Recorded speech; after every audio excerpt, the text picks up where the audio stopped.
आज जरूरत देश के लिए जीने की प्रतिबद्धता की है, जिससे समृद्ध विकसित भारत 2047 इसका सपना हम साकार करेंगे। दिबांग कि मेरे ख्याल से एक जो साफ संदेश उन्होंने दिया, बांग्लादेश की जो चिंता जताई, वो मेरे ख्याल से बहुत महत्वपूर्ण बात थी।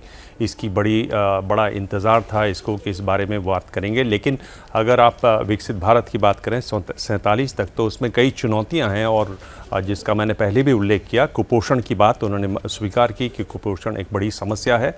आप देखिए 22 करोड़ लोग इस देश में कुपोषित हैं। 5 साल से कम के बच्चों की बात करें तो 35% ऐसी हैं जो स्टंटिंग का शिकार हैं, यानी जो आयु है उसके हिसाब से उनका कद नहीं है। ये एक बहुत बड़ी समस्या है। दूसरा, बेरोजगारी बहुत बड़ी समस्या है। 143 करोड़ लोग भारत में रहते हैं, 95 करोड़ लोग भारत में इस उम्र में हैं, यानी 15 से 64 साल की उम्र में हैं, जहां उनको नौकरी मिलनी चाहिए। और हालत क्या है कि अगर 60,000 पोस्ट के लिए नौकरी निकले तो 48 लाख लोग वहाँ अप्लाई करते हैं, जो बताता है कि जो दावे सरकार कर रही है उनकी कितनी सच्चाई है। एक बहुत महत्वपूर्ण बात जिस पर मुझे लगता है कि ज़रूर बात होनी चाहिए और ज़रूर चर्चा होनी चाहिए, ज़रूर होगी, 47 तक अगर देखें तो भारत में शहरी इलाकों में रहने वाले लोगों की संख्या 96 करोड़ हो जाएगी। यानी आपको 37,000 वर्ग किलोमीटर नई जगह चाहिए लोगों के लिए रहने के लिए। 30 से 40 नए शहरों की आवश्यकता है। और अगर आप वाकई में विकसित भारत बनना चाहते हैं तो आपको उस ओर ध्यान देना चाहिए। उसका उल्लेख नहीं था। एक मैं आखिर में बोलना चाहता हूं कि गेमिंग पर उन्होंने बात की।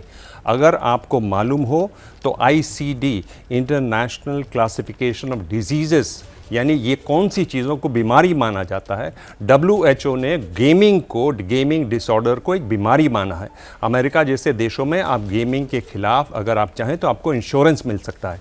गेमिंग एक बहुत बड़ी समस्या भी है। जब प्रधानमंत्री स्वयं गेमिंग के बारे में बात करते हैं तो उससे बहुत सारे माँ बाप जूझ रहे हैं, उनके बच्चे जूझ रहे हैं। चीन की आप हालत देखें, चीन में बच्चों को हफ्ते में सिर्फ 3 दिन, फ्राइडे, सैटरडे, संडे को 1-1 घंटे के लिए आपको गेमिंग अलाउड है, बाकी वहाँ बैन किया हुआ है।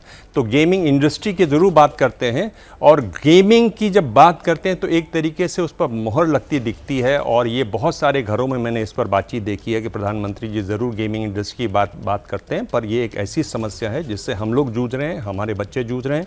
वो एक बहुत बड़ी समस्या है, वो उस पर भी बात हुई।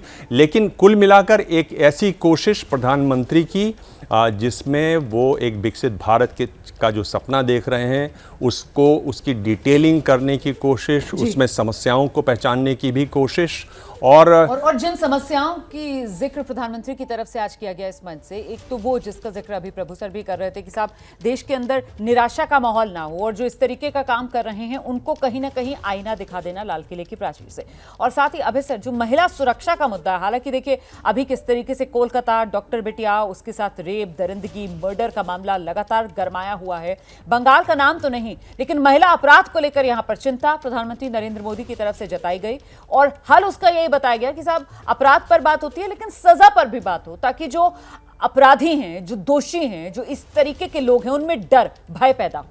देखिए, प्रधानमंत्री द्वारा महिला सुरक्षा के प्रश्न को रेखांकित किया जाना बहुत महत्वपूर्ण है, और मैं इसलिए उनकी सराहना करता हूं कि उन्होंने इस बात पर खास तौर से जोर दिया।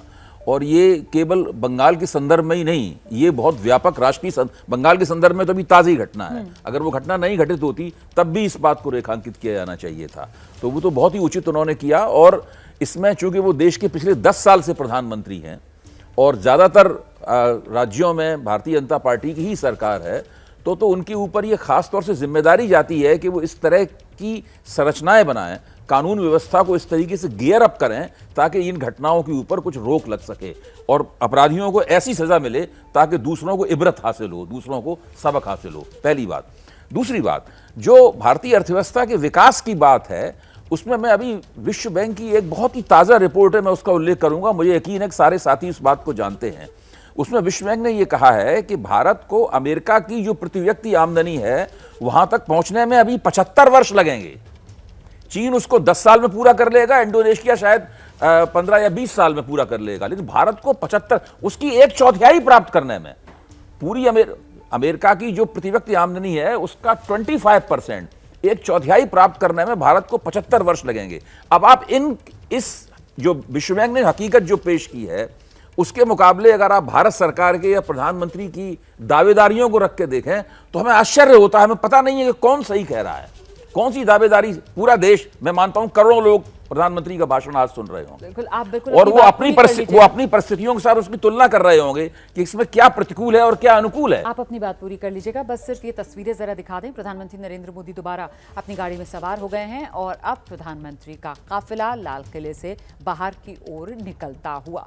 तो ये एक तरीके से औपचारिक तौर पर समापन यहाँ पर लाल किले पर जो स्वतंत्रता दिवस का ये समारोह चल रहा था और प्रधानमंत्री नरेंद्र मोदी का काफिला यहाँ से निकलेगा। इसके बाद जो अन्य वीवीआईपीज़ हैं एक एक कर वो भी अब यहाँ से निकलते हुए उनकी गाड़ियां भी आप देख पाएंगे। फिलहाल ये तस्वीर जिस समय प्रधानमंत्री नरेंद्र मोदी संबोधन के बाद निकल रहे थे लाल किले से बाहर, और ख़ास तौर से आज के संबोधन में वो जो महिलाओं की सुरक्षा को लेकर प्रधानमंत्री नरेंद्र मोदी की तरफ से बात रखी गई देश के सामने, जरा वो सुनिए एक बार।